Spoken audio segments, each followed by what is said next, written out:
Hello everyone, आप सभी का हमारे चैनल पे स्वागत है बच्चों। आज के इस वीडियो में हम कक्षा 12 की जो गणित है प्रश्नावली 7.1 को वन शॉट वीडियो में हम सॉल्व करने वाले हैं। बाकी पूरी गणित मैंने बढ़ा रखी है, एक बार डिस्क्रिप्शन जरूर चेक करना। इससे पहले वाले वीडियो में मैंने 7.1 प्रश्नावली की जो परिचय और उदाहरण है सारा कुछ करा रखा है, उस वीडियो को जरूर देख लेना।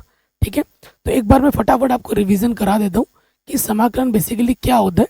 समाकलन का चिन्ह हमारे पास क्या होता है, ये वाला एच की तरह चिन्ह, इसे हम समाकलन का चिन्ह कहते हैं, जैसे कि यहाँ पर बना हुआ है। ठीक है, ये हमारे पास फलन है, जिस फलन का हमें क्या करना होगा, समाकलन करना होगा। और ये dx लिखा होगा, d जिसके सापेक्ष। ठीक है, यहाँ पर x लिखा हुआ ना, हमें जो समाकलन करना है वो किसके सापेक्ष करना है, x के सापेक्ष करना है। यानी कि x हमारा क्या हुआ, वेरिएबल हुआ। ठीक है, x हमारा क्या हुआ, वेरिएबल चर हुआ। और x के अलावा बाकी सब क्या हो जाएंगे, कांस्टेंट हो जाएंगे, अचर हो जाएंगे। ठीक है, ये सारा कुछ मैंने बेसिक्स समझा रखा है इससे पहले वाले वीडियोस में, आपने जरूर देखा होगा। समाकलन दो प्रकार की होती है, एक होती है अनिश्चित समाकलन, एक होती है निश्चित समाकलन। ठीक है, अनिश्चित समाकलन में क्या होगा, समाकलन की जो सीमा है वो निर्धारित नहीं होती है, और समाकलन करने के बाद हमें c जोड़ना होता है, जहाँ c एक समाकलन नियतांक होता है। प्रश्नावली 7.1 से लेकर 7.8 तक आप अनिश्चित समाकलन ही सीख रहे होगे। 7.9 से आपको मिलेगा निश्चित समाकलन। निश्चित समाकलन में क्या होता है, आपको एक बाउंड्री निर्धारित कर दी जाती है कि जैसे फंक्शन a से b तक जा रहा है, और समाकलन a से लेकर b तक जा रहा है, ये फंक्शन x है, dx है, इसका समाकलन किया, आपको ये मिला fx a to b। फिर क्या करना होता है, x की जगह पर एक बार अपर लिमिट रखना होता है, माइनस x की जगह पर एक बार लोअर लिमिट रखना होता है। ये चीज़ मैं आपको डिटेल में सिखाऊंगा, डिटेल में हम जानेंगे, अभी बहुत टाइम है। ठीक है, प्रश्नावली 7.9 से हम पढ़ेंगे इस चीज़ों को, तो अभी आने में बहुत टाइम बाकी है। अभी हमें फिलहाल ये पढ़ना है अनिश्चित समाकलन के बारे में। जब भी समाकलन में लिमिट ना हो तो समाकलन करने के बाद आपको सी जोड़ना है। मैंने आपको बोला था अगर समाकलन आपको जाननी है, सीखनी है, तो दो चीज़ें जाननी बहुत ज़रूरी है, एक तो है सूत्र, दूसरा है तरीका। जिस बच्चे को सूत्र याद होगा, जिस बच्चे को तरीका पता होगा, उसको समाकलन सबसे ज़्यादा आसान लगेगी। ठीक है, तो सबसे ज़्यादा ज़रूरी क्या है, सूत्र। सूत्र डेली का डेली याद करना है, चार्ट बनाकर दीवारों पर चिपका देना है, ताकि उठते बैठते जब भी देखो तुम्हारी नज़र पड़े और याद हो जाना चाहिए। ये नहीं कि आज नहीं कल करेंगे, एग्जाम से पहले करेंगे, ऐसा नहीं होना चाहिए। ठीक है, यहाँ पर समाकलन के सूत्र हैं, जैसे मैंने आपको सूत्र बता दिया है, और इसकी जो पीडीएफ है, सूत्र की पीडीएफ और प्रश्नावली को हल करने के बाद क्लास नोट्स की जो पीडीएफ है, वो हमारे Telegram channel, official Telegram channel हमारा है मैथमेटिक्स एनालिसिस ऑफिशियल, वहाँ मिल जाएगा। और हमारी जो प्ले स्टोर पे एप्लीकेशन आने वाली है कुछ दिनों में, वहाँ पे भी मिल जाएगा। सबके लिंक्स मिल जाएगी आपको डिस्क्रिप्शन पे, सो डिस्क्रिप्शन जरूर चेक करें। एक बार फटाफट हम सूत्रों को रिवाइज कर लेते हैं कि x की पावर n dx का सूत्र क्या होता है समाकलन में। ठीक है, जैसे अगर x की पावर 2 रहे, x की पावर 5 रहे, x की पावर 1/2 रहे, ऐसे प्रश्नों में सूत्र ये रहेगा कि n में 1 जोड़ देना है, जो पावर नीचे पावर ऊपर रहेगी वही चीज़ नीचे आ जाएगी। और समाकलन जोड़ने के बाद, होने के बाद हमें क्या करना है, c जोड़ देना है, c जोड़ देना, और c का मान क्या लिखना है, एक समाकलन नियतांक है। और यहाँ पर ध्यान रहे कि n का मान -1 नहीं हो सकता। अगर n का मान -1 होगा तो वो परिभाषित नहीं होगा। फिर dx का समाकलन सिर्फ dx हो इंटीग्रेशन में, तो उसका समाकलन x होता है, c तो सब में जोड़ना ही है। cos x का समाकलन sin x होता है। ठीक है, समाकलन को हम प्रति अवकलज भी कहते हैं, अंग्रेजी में समाकलन को क्या कहते हैं, इंटीग्रेशन। ठीक है, इंटीग्रल्स। sin x का समाकलन क्या होता है, माइनस के cos x। sec square x का समाकलन क्या होता है, tan x। ये सारे फॉर्मूले हैं, ये मत सोचना दोस्तों कि फॉर्मूला है कल याद कर लूंगा, परसों याद कर लूंगा। देखो दोस्त, आज अगर याद नहीं करोगे ना तो जिंदगी भर याद नहीं होगा। कल के तो ऊपर कुछ छोड़ना ही नहीं है, हाथों हाथ आज के आज निपटा देना दोस्त, कल के भरोसे मत रखना। ठीक है, वो कल कभी नहीं आएगा आपकी जिंदगी में, ये मैं आपको बता दूं। जैसे cosec स्क्वायर x का जो इंटीग्रेशन होता है वो माइनस के cot x होता है, sec x tan x का इंटीग्रेशन sec x होता है, cosec x into cot x का इंटीग्रेशन माइनस के cosec x होता है। ठीक है, टेन एक्स का इंटीग्रेशन लॉग शेक एक्स होता है, कॉट एक्स का इंटीग्रेशन लॉग साइन एक्स होता है, और शेक एक्स का integration log shake x plus ten x होता है। ठीक है, अच्छे से इनको याद कर लीजिएगा। आपको सूत्र इधर वाले याद करना है, इधर लिखा हो ना अवकलज वाला, उसे याद नहीं करना है। अवकलज वाला तो हम पहले ही पढ़ चुके हैं, सीख चुके हैं चैप्टर नंबर 5 में। अभी हम पढ़ रहे हैं चैप्टर नंबर 7 समाकलन। ठीक है, सूत्रों की भी बात हो गई। कुछ सूत्र ये हैं, देखो भाई, कि डी एक्स बट्टे में under root 1 minus X square होगा तो साइन इनवर्स एक्स होता है।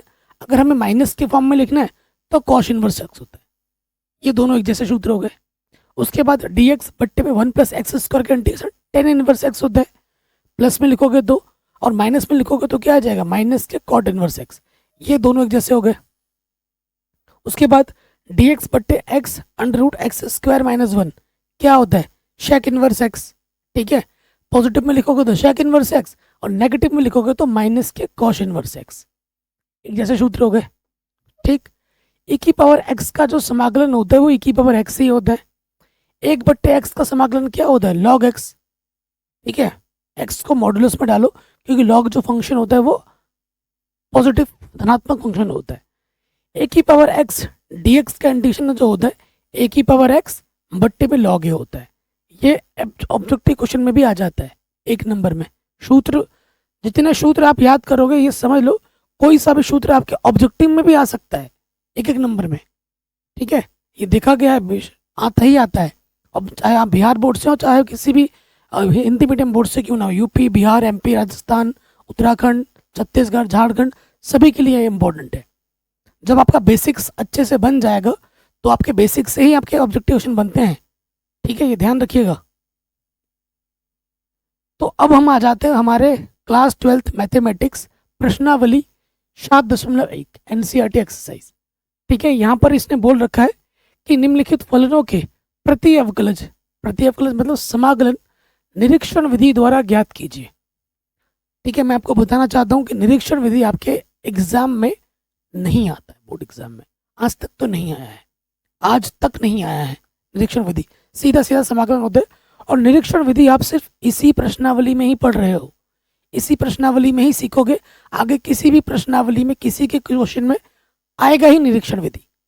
और निरीक्षण विधि प्रश्न में एग्जाम में इसलिए नहीं आता है क्योंकि कान जब आप ऐसे पकड़ सकते हो तो आप ऐसे घुमा के क्यों पकड़ोगे, या ऐसे क्यों पकड़ोगे। ऐसे पकड़ सकते हो तो सिंपल ही पकड़ेंगे ना। तो बोर्ड एग्जाम में सिंपल ही क्वेश्चन आता है। हालांकि निरीक्षण विधि पूछा गया है तो मैं निरीक्षण विधि से भी क्वेश्चन करा दूंगा, लेकिन पहले सिंपल तरीके से हम प्रश्नों को हल करेंगे। और हाँ दोस्त, आज के आज पढ़ोगे, आज के आज कॉपी में लिखोगे, आज के आज ही रिवीजन करना है। डेली का काम डेली होगा तो आपको ये विधि और ये प्रश्नावली सबसे आसान लगेगी।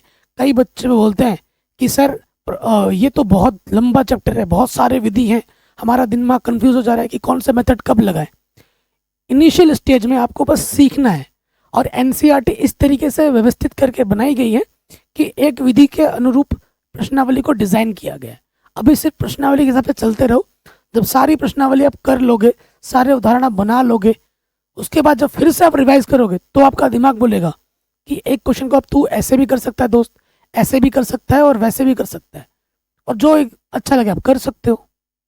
तो इंटीग्रेशन का एक क्वेश्चन 1 से 2-3 तरीकों से हो सकता है।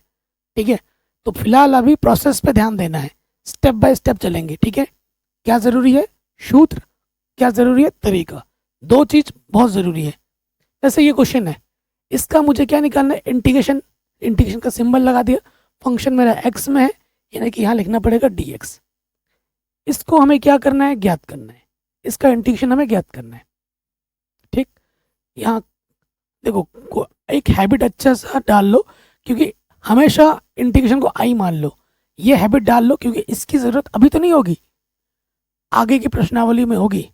इंटीग्रेशन को जो भी हमें दिया गया होता है उसको हम क्या मान लेंगे, आई। बहुत जरूरत पड़ेगी आगे, अभी नहीं पड़ेगी। प्रश्नावली 7.67 से पढ़नी स्टार्ट होगी, अभी नहीं पड़ेगी, लेकिन हैबिट में डालना जरूरी है। आई माना, ये साइन 2x dx, इसका इंटीग्रेशन। अच्छा, साइन x का इंटीग्रेशन क्या होता है, साइन x का इंटीग्रेशन क्या होता है दोस्तों, साइन x का इंटीग्रेशन होता है cos x माइनस का प्लस में c। ठीक है, अब देखो यहाँ पे क्या होगा, साइन एक्स कंडीशन क्या होता है, माइनस के कॉस एक्स की जगह पर यहाँ क्या है 2x। अच्छा, अवकलज जब हम करते तो क्या होता था कि जो गुणज होता है एक्स का वो गुणे में लगता था, समाकलन में क्या होता है भाग में लगता है, एक्स का गुणज क्या 2, वो भाग में लग जाएगा। समाकलन खत्म, जैसे ही समाकलन खत्म हो जाए सी जोड़ दो, यहाँ लिखेंगे जहां सी एक समाकलन समाकलन नियतांक है, जहां सी हमारा है क्या दोस्तों, समाकलन नियतांक है। कोई डाउट, कोई दिक्कत नहीं होगी। ये तो है नॉर्मल विधि, और इसी विधि से पूरी प्रश्नावली आगे हल होगी क्वेश्चन नंबर 1 को छोड़कर। लेकिन अभी इसने बोला है कि निरीक्षण विधि लगाओ, और मैंने निरीक्षण विधि सिखा रखी है उदाहरण में, ठीक है, जो हमने परिचय वाला इस प्रश्नावली का परिचय उदाहरण वीडियो बना रखा है, वहां मैंने इसको विधि को सिखा रखा है। एक बार मैं आपको दोबारा बता देता हूँ। अभी हम सेम क्वेश्चन को करेंगे निरीक्षण विधि से। तो निरीक्षण विधि में क्या करते हैं, डी बट्टा डी एक्स अवकलज लेना होता है। हम किस फंक्शन का हम अवकलज करें कि हमें साइन मिल जाए, कॉस का अवकलज करोगे तो साइन मिलता है, प्लस का माइनस का गुणे में क्या आएगा ये भूल जाओ, फंक्शन का आइडिया लेना है। कॉस का अवकलज करने पे हमें क्या मिलता है, साइन मिलता है, हालांकि माइनस में होता है वो बात की बात है। इस फंक्शन का हम लें कि हमें अवकलज करने पे साइन मिले, तो वो है cos 2x। cos 2x, अब अवकलज है तो अवकलज करो, cos x का अवकलज क्या होता है, माइनस के साइन 2x, ठीक है। cos थीटा का अवकलज क्या होता है, माइनस के साइन थीटा, और यहाँ पर x का गुणज क्या है 2, वो यहाँ पे क्या लग जाएगा गुणे में, अवकलज में गुणे में लगता है। अब क्या होगा कि ये 2 गुणे में है, इधर आके भट्टी में आ जाएगा, ठीक है। देखो यहाँ पर क्या है, cos 2x है, और ये भट्टे का dx इधर आके क्या हो जाएगा, गुणे में आ जाएगा, ठीक है। यहाँ पर साइन देखो पॉजिटिव में है, तो ये नेगेटिव को इधर उठाकर इधर लेके आओ, और ये इधर वाला हो जाएगा पॉजिटिव। यहाँ कोई डाउट, कोई दिक्कत नहीं होगी। अब हम क्या लिखेंगे,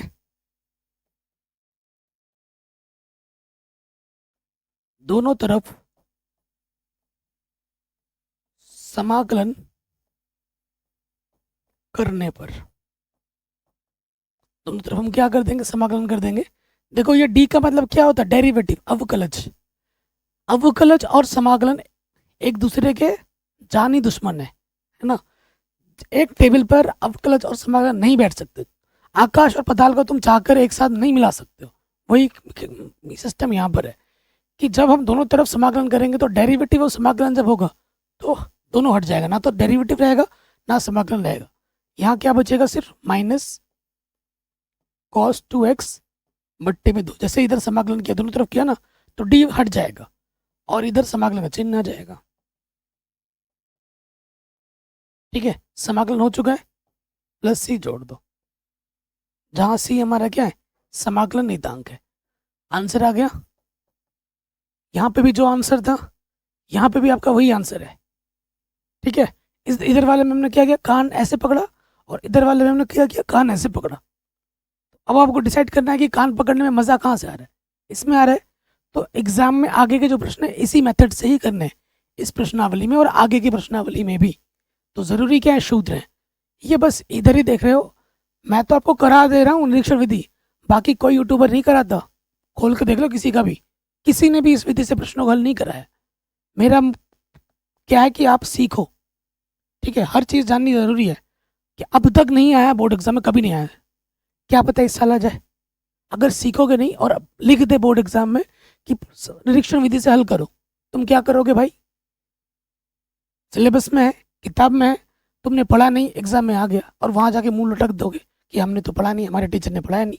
टीचर ने नहीं पढ़ाया वो अलग बात है, सिलेबस में तो है ना, तो सीखना ज़रूरी है, क्योंकि बोर्ड एग्जाम का तुम कुछ कह नहीं सकते, कब कौन सा क्या दे दे, जो अब तक नहीं हुआ अब दे देगा तो तुम क्या ही कर लोगे उसका, है ना। तो तैयारी करके जाना चाहिए मैदान में। चलिए इसका करते हैं, इसका भी हमें क्या करना है, समाकलन करना है। पहले नॉर्मल तरीके से करते हैं, माना इंटीग्रेशन हमारे पास है cos 3x dx। cos x का इंटीग्रेशन क्या होता है? cos x का इंटीग्रेशन क्या होता है? साइन। ठीक है, साइन 3x, x का गुणज कितना है 3, वो बट्टे में लग जाएगा। इंटीग्रेशन खत्म, जैसे इंटीग्रेशन खत्म हो c जोड़ दो, जहां c एक समाकलन नियतांक है। c क्या है हमारा दोस्तों? एक समाकलन नियतांक है। अब आ जाओ इसको निरीक्षण विधि से कर दें।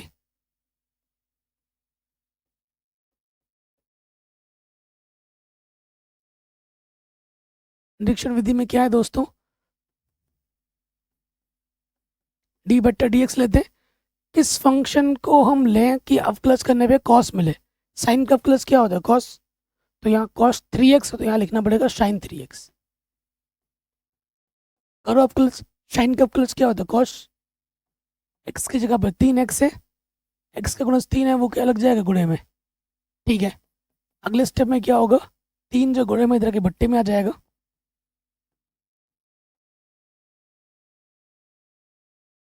और ये बट्टे का dx इधर के क्या हो जाएगा? गुणे में।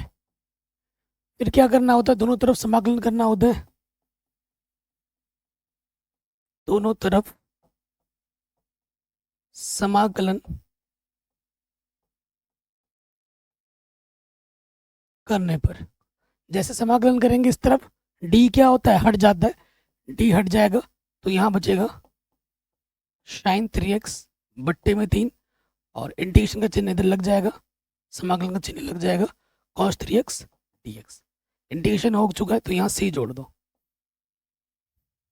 आंसर। इसमें और इसमें क्या अंतर है बताइए?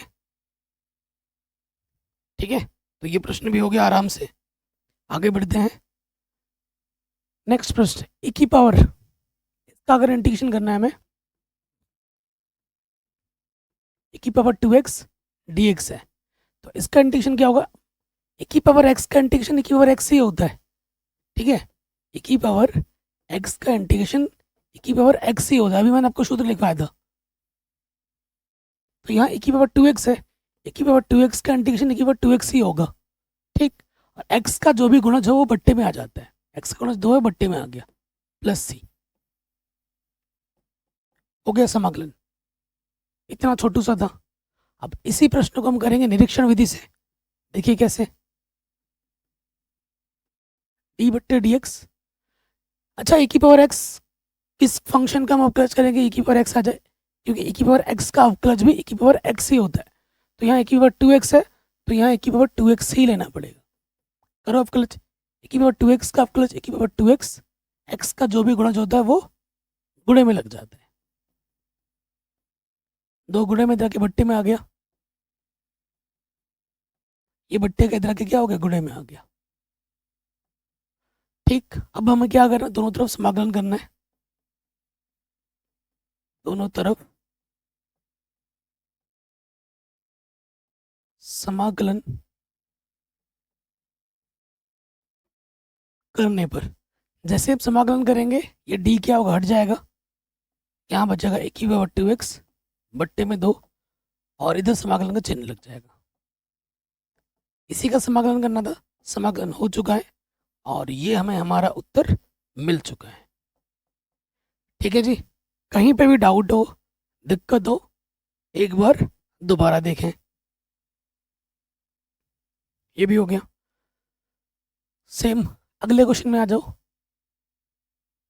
देखो, इसको मैं बताता हूँ, शॉर्ट ट्रिक से बताऊंगा इसको। देखो मैं आपको बता दूं, हमेशा रैखिक समीकरण x की घात 1 है, तो ये क्या है दोस्तों? रैखिक है। जैसे मैं बता रहा हूँ ना, ऐसे आपको पूरे यूट्यूब में ढूंढने पे नहीं मिलेगा। पढ़ा तो सभी रहे हैं, लेकिन मेरे पढ़ाने का तरीका एकदम सिंपल है बाकी लोगों से। रैखिक समीकरण है, रैखिक समीकरण हमेशा x की तरह व्यवहार करेगा, x की तरह। ठीक है, जो सूत्र x में लगते हैं ना, x की पावर n वगैरह में, वो सूत्र इसमें भी लगेगा, सीधी सी बात है। तो देखो ये इंटीग्रेशन है ax प्लस बी की पावर 2 dx, इसका हमें समाकलन करना है। तो ये x की तरह x की पावर 2 है, यानी कि x की पावर n वाला सूत्र लगेगा। क्या होता है, x की पावर n+1 बट्टे में n+1, ये सूत्र होता है। तो यहाँ क्या होगा, ax+b 2 है प्लस 1, और यहाँ पे भी जो ऊपर होता है वही चीज़ नीचे आ जाती है ना। इंटीग्रेशन खत्म, c जोड़ देंगे। अभी मैंने क्या बोला, जो भी x का गुणज होता है वो बट्टे में लग जाता है, तो बट्टे में क्या लग जाएगा, a।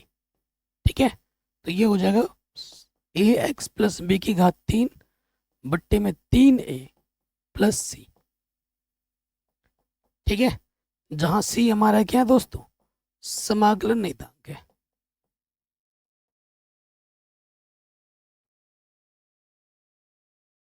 कोई डाउट आगे समझ में? अब इसी को हम करेंगे निरीक्षण विधि से। चलिए निरीक्षण विधि लगाते हैं। कौन सा फलन ले कि हमें अवकलज करने पे ये मिले। जब भी पावर वाला होता है ना, एक पावर बस बढ़ा लेनी है। ठीक है, तो यहाँ आ जाएगा ax+b, 2 पावर था तो यहाँ 3 कर दो। करो, अवकलज करना आता ही होगा, 3 सामने आ जाएगा और एक घात क्या होती है, कम हो जाती है।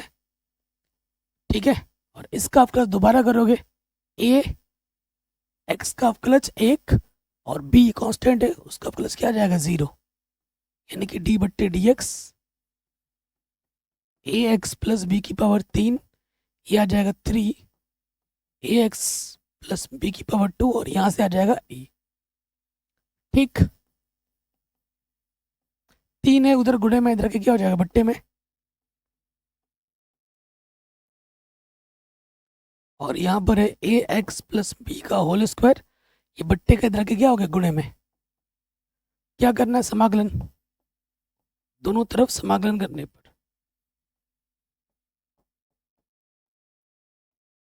समाकलन करोगे तो ये d हट जाएगा,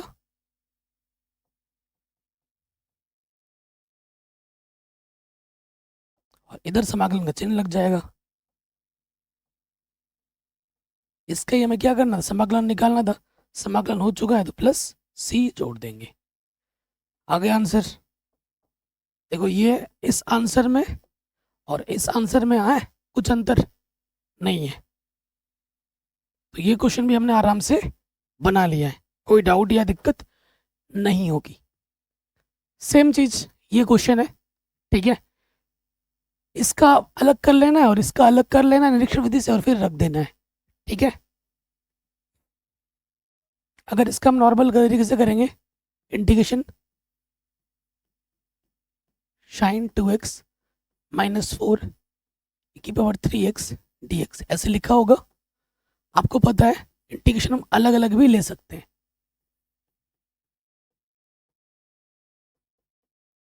ठीक है ना, इंटीग्रेशन हम अलग अलग भी ले सकते हैं। अलग अलग ले लिया, sin x का इंटीग्रेशन क्या होता है, माइनस के cos x, और x का गुणज 2 है वो बट्टे में आ जाएगा, 4 कांस्टेंट है बाहर आ जाएगा, और फलन का क्या हो जाएगा, समाकलन। कांस्टेंट बाहर आ जाते हैं। यहाँ देखो, सारा खेल सूत्र का, अब सूत्र याद होना चाहिए। ठीक है, e की पावर x का समाकलन क्या होता है, e की पावर x ही होता है, और x का जो गुणज है वो बट्टे में आ जाएगा 3। समाकलन हो चुका है, अब हम c जोड़ देंगे। ठीक है, जहाँ c हमारा क्या है दोस्तों, समाकलन नियतांक है। अब आप कहोगे सर यहाँ पे जो सूत्र लगा है वो लिखाओ, यहाँ पे जो सूत्र लगा है वो लिखाओ। सूत्र याद होना चाहिए, खाली लिखाने से काम नहीं चलेगा दोस्त। मैं तो एक बार क्या 10 बार लिख दूंगा। लिखना ज़्यादा ज़रूरी नहीं है, दिमाग में याद रखना बहुत ज़रूरी है। लिखने की ज़रूरत ही ना पड़े, ये ज़्यादा ज़रूरी है दोस्त। सूत्र तो रट देने सारे, एक भी सूत्र ना छूटे कि मुझे याद नहीं है, मैं कल याद कर लूँगा, परसों याद कर लूँगा, ये सब नहीं होना चाहिए। ठीक, अब देखो, इनको और इनको हम अलग हल करते हैं। इसका इंटीग्रेशन निकालना और इसका इंटीग्रेशन निकालना ना हमें। तो देखो, निरीक्षण विधि से अगर करें d/dx, sin 2x है तो हमें यहाँ cos लेना पड़ेगा।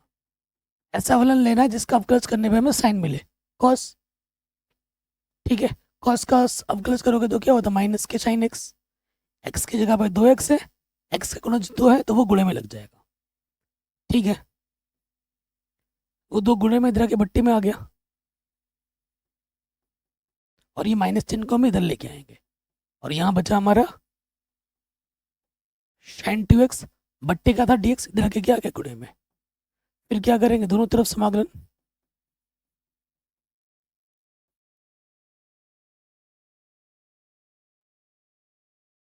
दोनों तरफ समाकलन करोगे तो ये d हट जाएगा। ठीक है, और इधर समाकलन का चिन्ह लग जाएगा। साइन 2x dx का इंटीग्रेशन हमें ये मिला। ठीक है, इसका इंटीग्रेशन हमें क्या मिला, ये मिला। अब हमें e⁻3x का करना है। फिर से देखो, चूंकि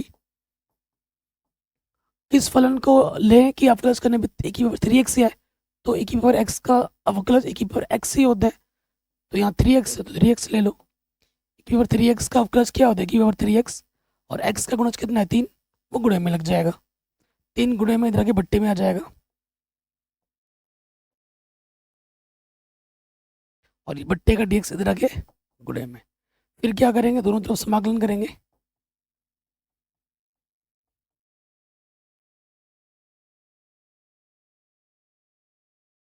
दोनों तरफ समाकलन करने पे ये इधर से ये d क्या होगा, घटेगा।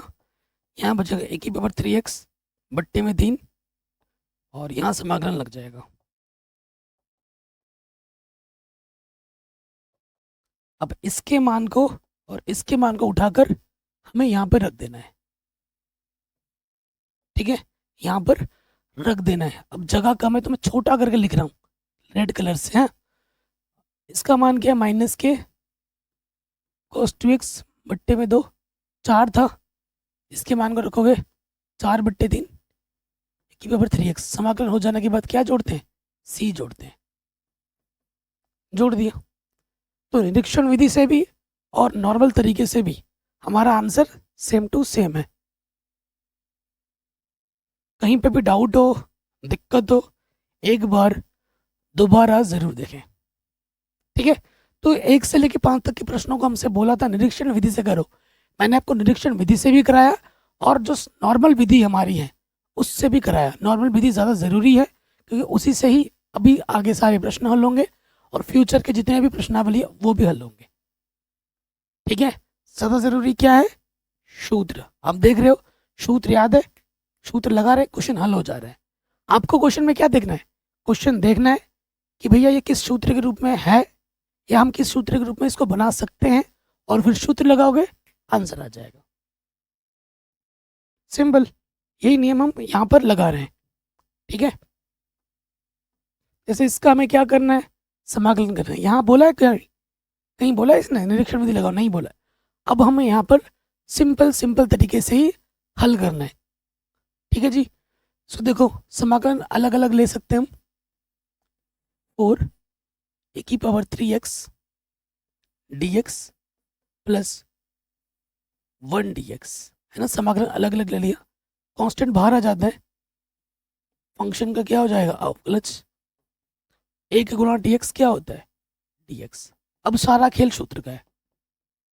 e⁻3x का समाकलन e⁻x का समाकलन e⁻x ही होता है। x का गुणज कितना है, यहाँ पर 3 है, तो समाकलन में क्या होता है, बट्टे में आ जाता है। dx का समाकलन क्या होता है, x। समाकलन हो गया, c जोड़ दिया, जहां c हमारा क्या है दोस्तों, समाकलन नियतांक। ठीक है, अब यहां मैंने 2 सूत्र लगाए हैं। एक सूत्र लगाया है e⁻x dx, e⁻x का समाकलन e⁻x ही होता है, और dx का समाकलन x ही होता है।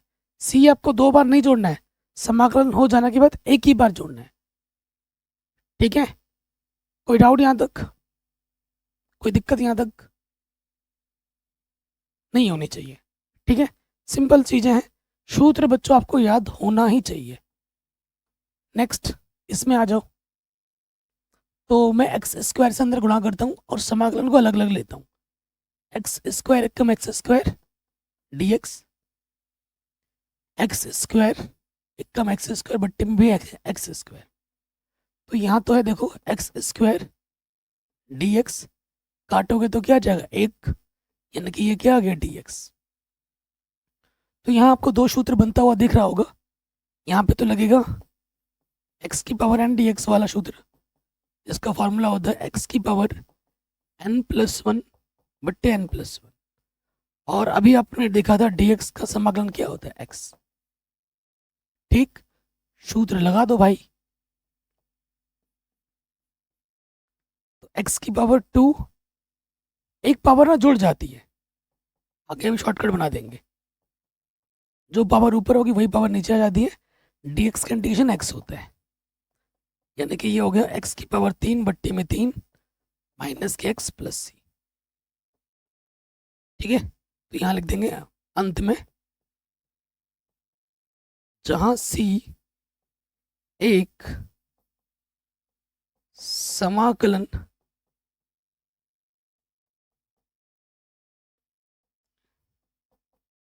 नियतांक है।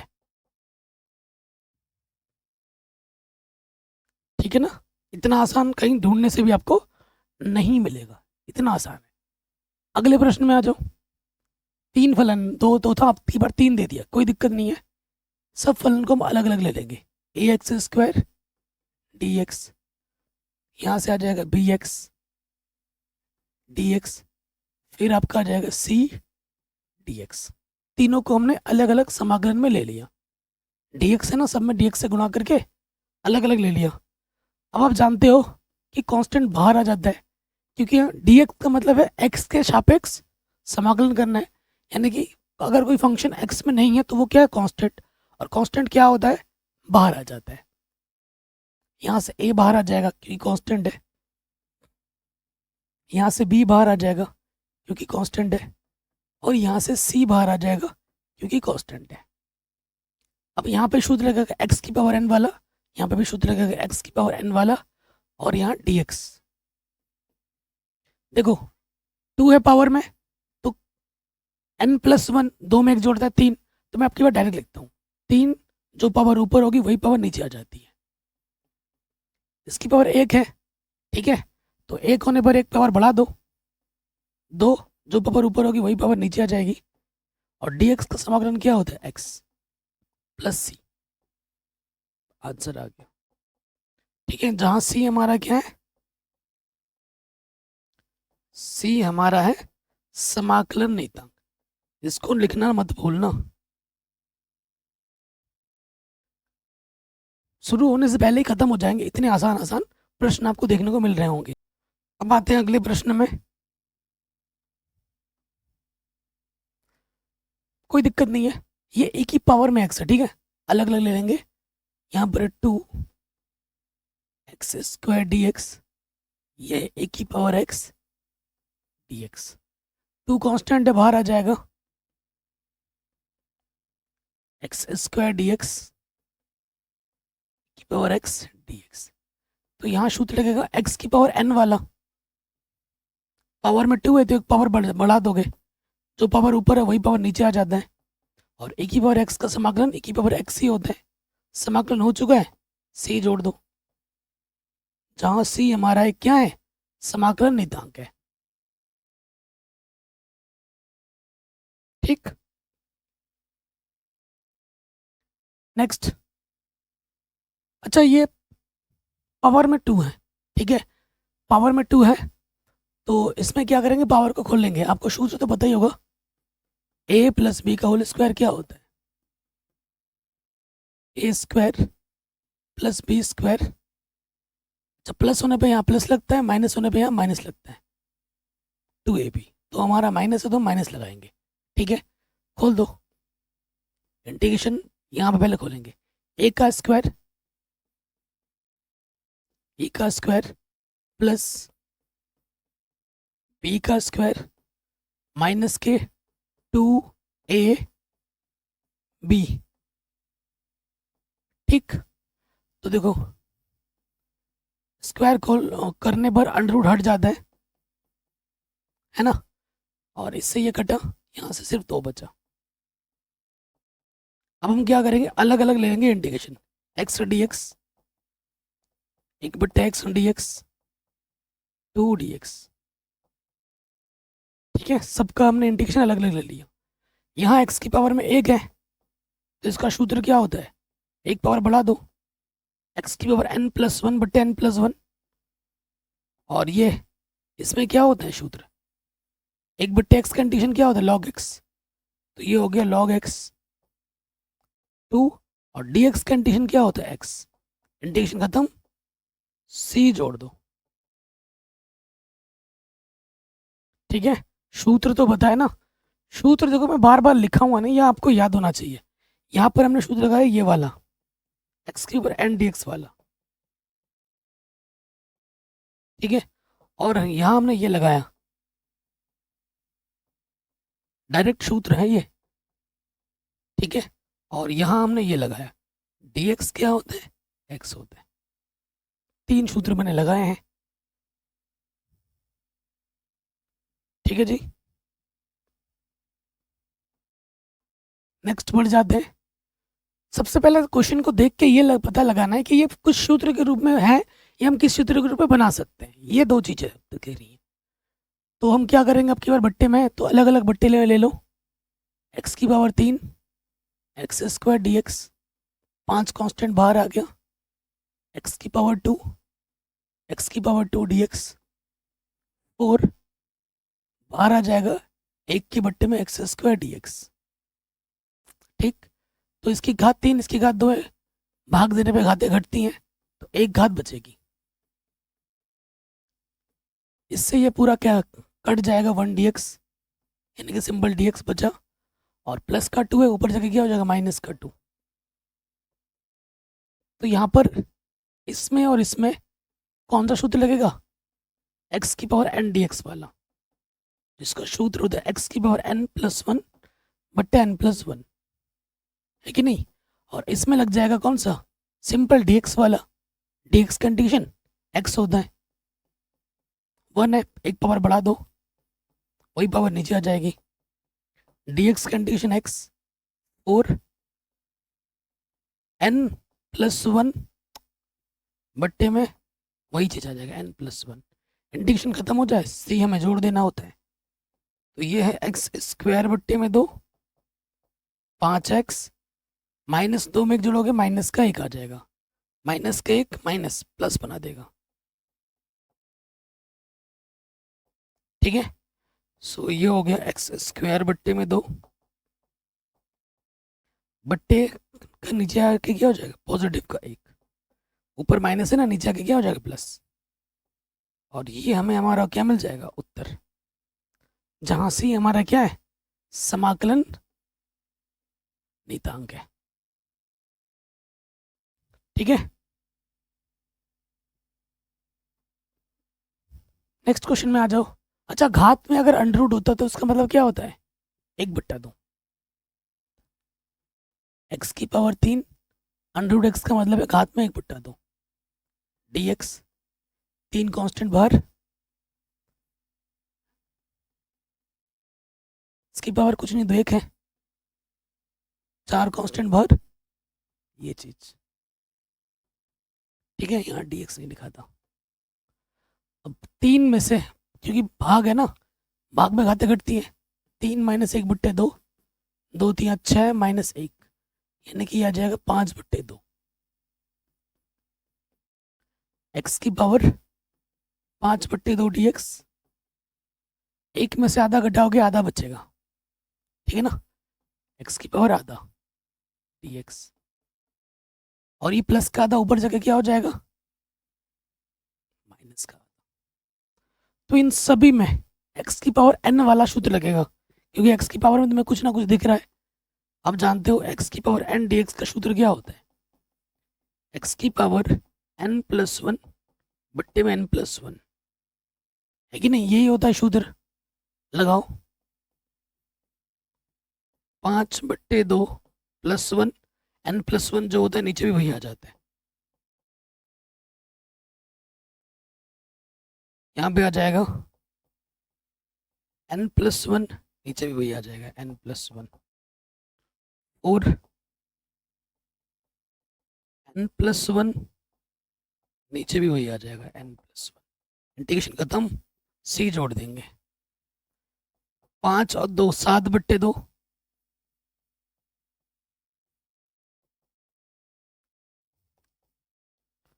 3/2, एक में से आधा घटाएंगे, आधा बचेगा।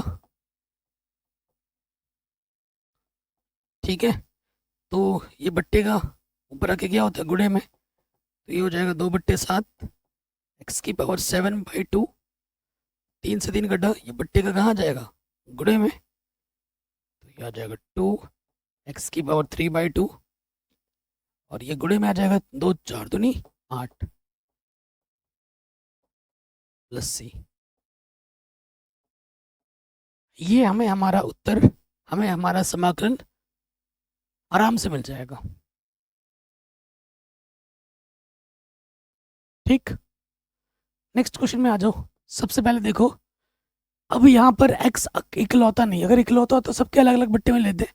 यहाँ पर जो x-1 है, यानी कि अब x-1 पूरा का पूरा हटाना पड़ेगा, एक टर्म नहीं है, किसी भी सूत्र के रूप में ये बन नहीं रहा है।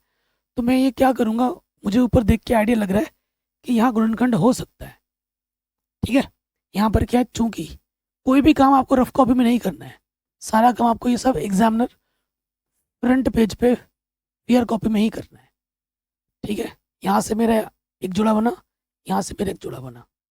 ठीक, इस जोड़े से x² उभयनिष्ठ है, x बचेगा और यहाँ से 1, यहाँ से कुछ भी उभयनिष्ठ नहीं है, यहाँ 1। जब एक उभयनिष्ठ निकालते हैं पूरा का पूरा वही आ जाता है, सेम टू सेम है, यानी कि आपका क्वेश्चन सही है। जो 2 बार होता है उसे में एक बार लिखते हैं और जो आपने उभयनिष्ठ निकाला है उसे दूसरे वाले ब्रैकेट में लिखते हैं। ठीक है, अतः क्या हो जाएगा हमारे पास, इंटीग्रेशन इसकी जगह पे मान रखोगे x-1 x² + 1 dx, बट्टे में क्या है x-1। ठीक है, आपका x-1 से x-1 क्या हो गया, कट गया, तो आपका क्या बचा, x² + 1 dx बचा। अलग अलग ले लो इंटीग्रेशन, x² dx, dx से कम dx, यहाँ पे सूत्र लग जाएगा x⁻n वाला, एक पावर बढ़ा देते हैं और वही पावर नीचे आ जाती है। dx का इंटीग्रेशन क्या होता है x, इंटीग्रेशन खत्म होने के बाद c जोड़ देते हैं और जहां हमारा c क्या होता है, एक समाकलन नियतांक। हो गया होगा आराम से। नेक्स्ट क्वेश्चन में आ जाओ।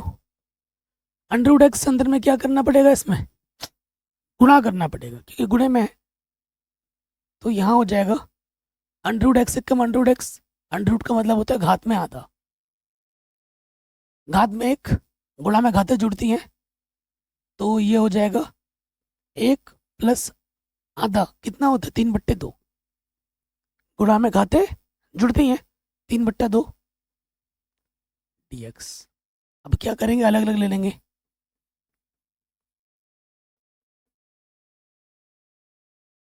x⁻n वाला फॉर्मूला बन गया है, जानते होंगे ना क्या होता है, x⁻n + 1 बट्टे में n+1। ठीक है जी, लगाओ सूत्र,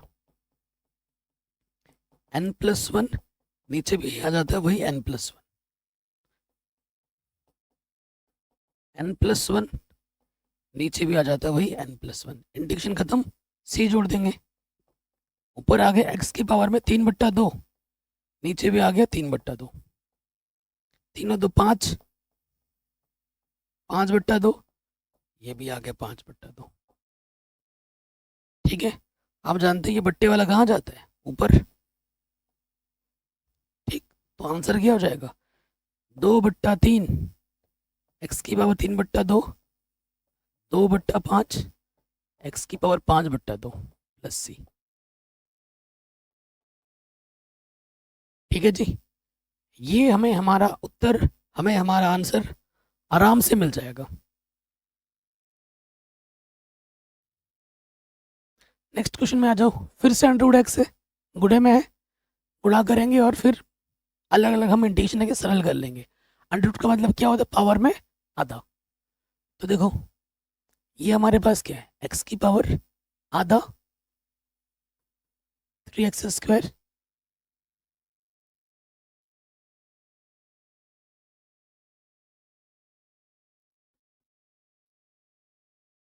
पावर में कुछ नहीं है, दो एक होता है, गुणा करो अंदर, 3 कांस्टेंट बाहर, एक्स की घात 2 और एक्स की घात 1/2, क्या होगा, 2 दूनी 4 और 1 5/2।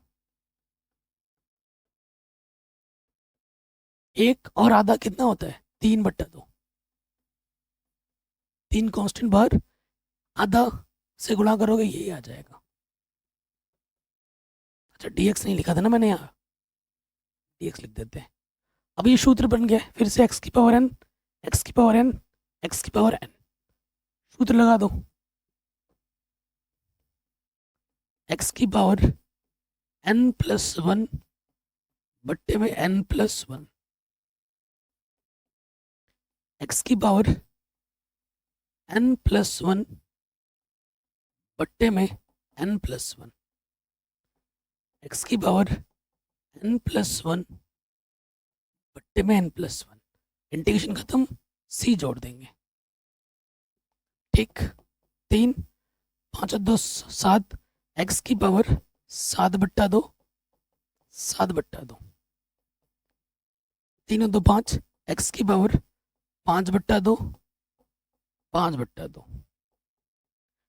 x की पावर 3/2, 3/2। ठीक है, कुछ कट रहा है, ये बट्टे के इधर के क्या आ जाएगा, गुणे में, 3 से 3 कटा, ये बट्टे का कहाँ जाएगा, गुणे में। ठीक है, सेम चीज़ ये भी, ये बट्टे का यहाँ क्या आ जाएगा, गुणे में। तो 3 दूनी 6, बट्टे में है 7 और गुणे में है एक्स की पावर 7/2, 2 दूनी 4, बट्टे में है 5, एक्स की पावर 5/2 और ये आ जाएगा 2 प्लस में है एक्स की पावर 3/2 प्लस सी।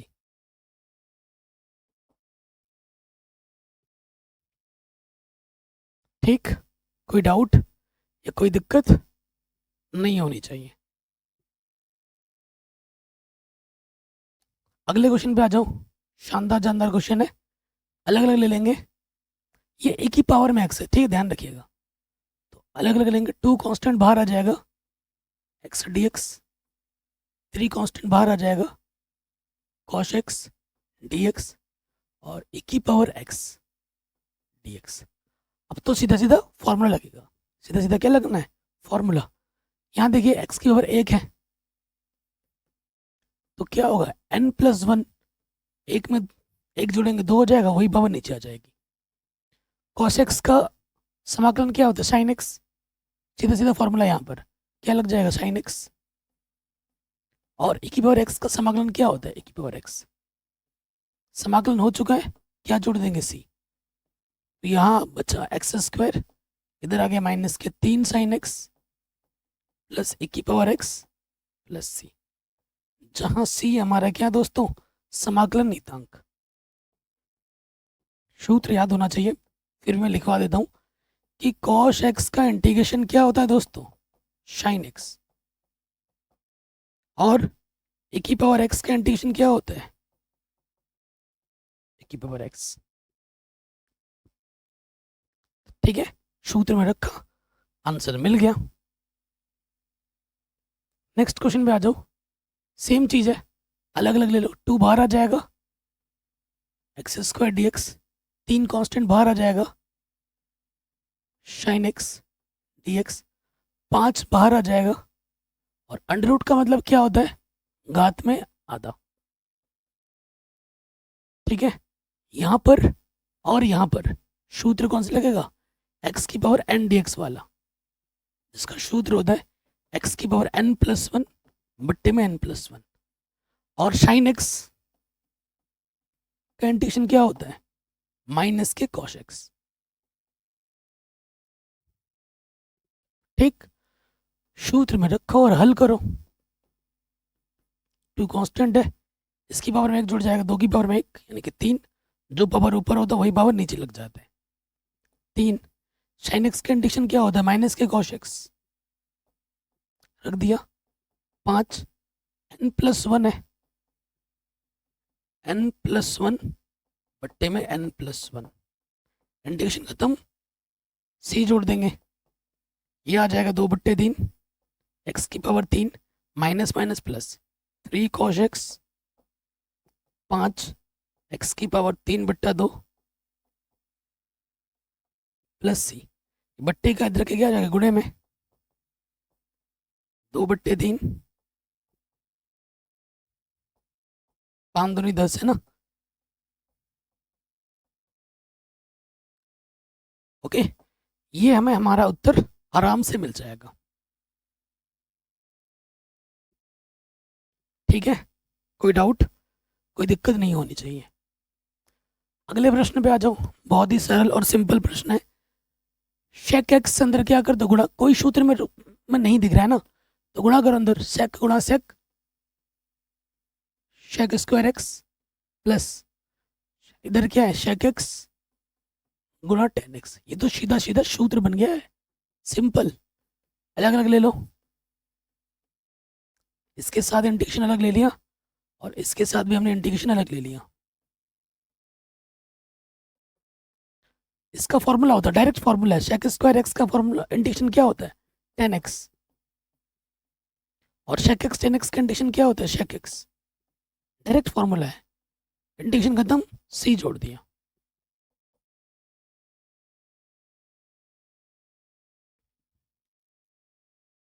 ठीक है, आराम से बन गया। अब ये किसी फॉर्मूले के रूप में नहीं है तो इसको हम तोड़ेंगे थोड़ा। शेक स्क्वायर को मैं लिख सकता हूँ 1/cos स्क्वायर एक्स, और कॉसेक स्क्वायर को लिख सकता हूँ 1/sin स्क्वायर।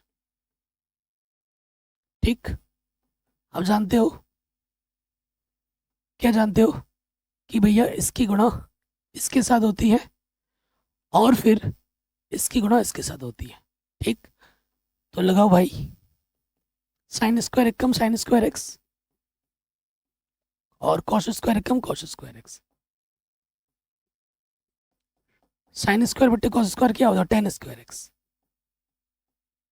क्या 10 स्क्वायर एक्स का कोई फॉर्मूला है, बताओ बताओ, है कोई फॉर्मूला? जी नहीं।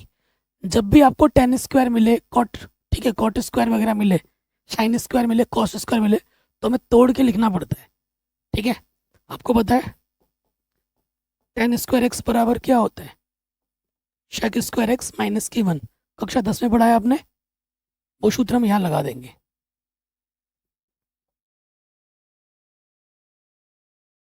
और फिर इंटीग्रेशन अलग ले लेंगे, 1 dx यानी कि dx।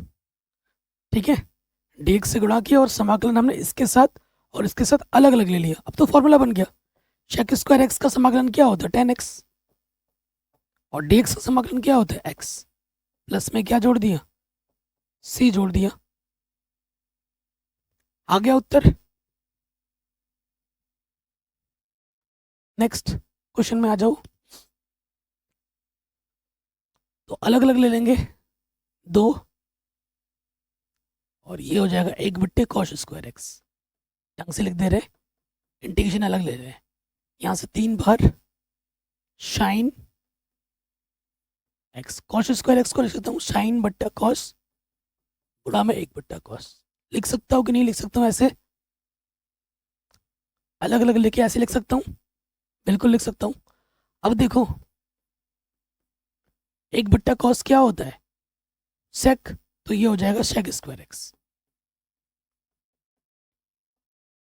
साइन बट्टा कॉस क्या होता है 10x, और 1/cos क्या होता है सेक एक्स। सीधा सीधा फॉर्मूला बन गया, यहाँ पे भी फॉर्मूला बन गया, यहाँ पे भी फॉर्मूला बन गया। शेक स्क्वायर एक्स का इंटीग्रेशन क्या होता है 10x, और शेक एक्स 10x का इंटीग्रेशन क्या होता है शेक एक्स। इंटीग्रेशन खत्म, c जोड़ दिया, आ गया उत्तर एकदम आराम से।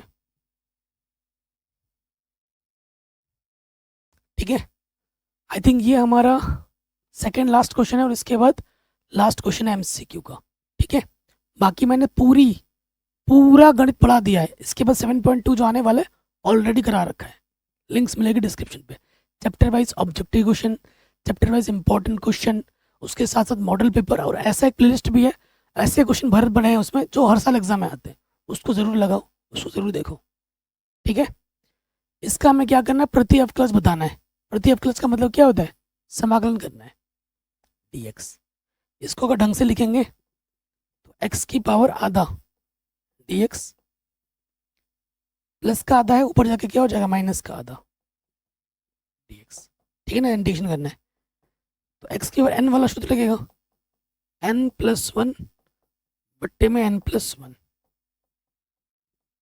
n+1 बट्टे में n+1, इंटीग्रेशन हो जाए, c जोड़ते हैं तो ये आ जाएगा 3/2, नीचे भी आ जाएगा 3/2, एक में से आधा घटाएंगे, आधा आ जाएगा, बट्टे का कहाँ जाता है, ऊपर गुणे में, तो ये आ जाएगा 2/3, x की पावर 3/2, 2x की पावर 1/2 प्लस सी। अब देखो आंसर कहाँ दिख रहा है आपको, आंसर आपको ऑप्शन नंबर सी बिल्कुल सही दिख रहा है, ठीक है। ऑप्शन नंबर सी हमारा क्या हो जाएगा दोस्तों, सही हो जाएगा, ठीक। अब आते हैं अगले प्रश्न में, क्या बोल रहे हैं कि d/dx है। अब जब भी d/d मतलब अवकलज को अगर हटाकर हमें फलन निकालना है, क्योंकि चैप्टर नंबर 9 में भी इसकी जरूरत पड़ेगी, जब भी अवकलज हो, ये फंक्शन है, फंक्शन के साथ क्या लगा पड़ा है, अवकलज। अवकलज को हटाने के लिए किसकी जरूरत पड़ेगी, समाकलन की, ठीक है। निरीक्षण विधि में हमने सीखा है अभी। तो जब भी फंक्शन के साथ अवकलज हो और हमें फंक्शन निकालना हो, फंक्शन निकालना है ना, तो हमें समाकलन करना पड़ेगा। और यहाँ कंडीशन भी दे रखा है कि f(2) का मान 0 है। चलिए करेंगे अभी। तो दोनों तरफ समाकलन करने पर हमें क्या दिया है, d/dx fx, ठीक। और यहाँ है 4x³ माइनस 3/x⁴। फिर क्या लिखेंगे, डिटेल में करा रहा हूँ, दोनों तरफ समाकलन करने पर, समाकलन करूंगा तो ये जो डेरिवेटिव वाला पार्ट है वो हट जाएगा, और ये जो बट्टे का है ये इधर आके क्या हो जाएगा, गुणे में लग जाएगा, और यहाँ से बचेगा सिर्फ फंक्शन x, और यहाँ समाकलन लग जाएगा 4x³, 3/x⁴ dx, ठीक। अब अलग अलग ले लोगे, 4 बाहर आ जाएगा, x³ dx, 3 बाहर आ जाएगा, 1 के बट्टे में x⁴ dx, ये बट्टे का ऊपर आके क्या हो जाएगा, माइनस में,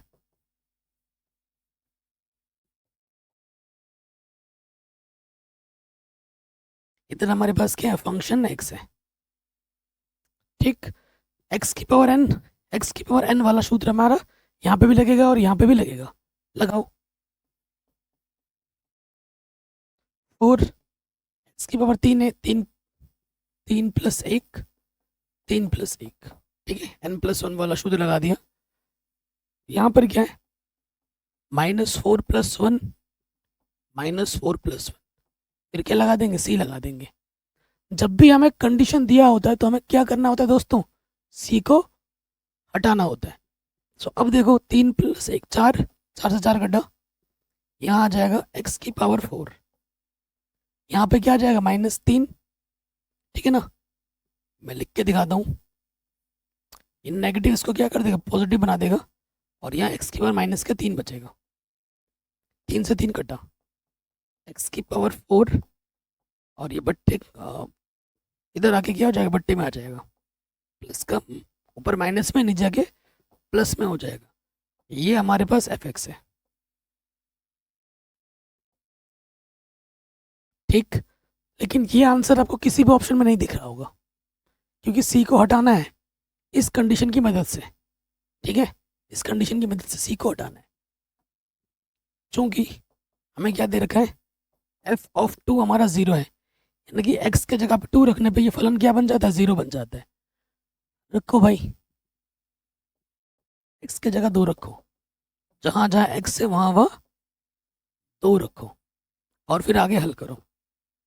f(2) का मान क्या है, 0 रख दिया। 2 की घात 4 है, 2 दूनी 4 दूनी 8 दूनी 16, और 2 की पावर 3 यानी कि 8 सी। ठीक है, तो लॉशबा ले लो, 8 16 अट्ठे 128, प्लस में 1 है सी, प्लस का सी इधर के क्या हो जाएगा, माइनस का सी, तो ये आ जाएगा 129 बट्टे में 8, माइनस उधर शिफ्ट कर दो तो सी का मान आ जाएगा 129 बट्टे 8 माइनस में। ठीक है, सी का मान मिल चुका है। सी का मान उठाकर समीकरण नंबर 1 में रख दो, तो फंक्शन एक्स हमें क्या मिल जाएगा, एक्स की पावर 4 प्लस 1 के बट्टे में एक्स क्यूब, और सी का मान है माइनस का 129 बट्टे 8। ये हमें हमारा उत्तर मिलेगा। ठीक, यानी कि जो हमारा पहला ऑप्शन है वो बिल्कुल सही है। ऑप्शन नंबर ए क्या हो जाएगा, करेक्ट। ठीक है जी, कोई डाउट हो, दिक्कत हो, प्रश्न को एक बार देखें। और ये जो आपको उदाहरण दिख रहे हैं, ये सारे उदाहरण मैंने ऑलरेडी करा दिए हैं कल के वीडियो में, जिसे आप, जिसकी वीडियो की लिंक्स मैं डाल दूंगा डिस्क्रिप्शन में, जाके देख सकते हैं। ये सारे उदाहरण मैंने ऑलरेडी करा रखे हैं, कल की वीडियो में आपने देखा ही होगा। और 7.2 भी मैंने ऑलरेडी करा दिया, लिंक्स मिलेगी डिस्क्रिप्शन में, ज़रूर देखें। हो सके तो कुछ क्वेश्चन प्रैक्टिस करके आए। ठीक है, तो मैं आज आपको एक होमवर्क दे रहा हूँ। वो होमवर्क क्या है कि आपको आज एक चार्ट पेपर में बड़े बड़े अक्षरों में सुंदर सुंदर तरीके से, बड़े, क्योंकि जब लेटे रहोगे तो तुम्हें जो दीवार पर चिपका होगा वो दिखनी चाहिए। और अगर आप डेस्क पे बैठ के पढ़ाई करते हो तो वो चार्ट डेस्क पे लगाओ, साफ साफ दिखना चाहिए। सूत्र लिख के चिपकाना है, और साथ ही साथ याद भी करना है।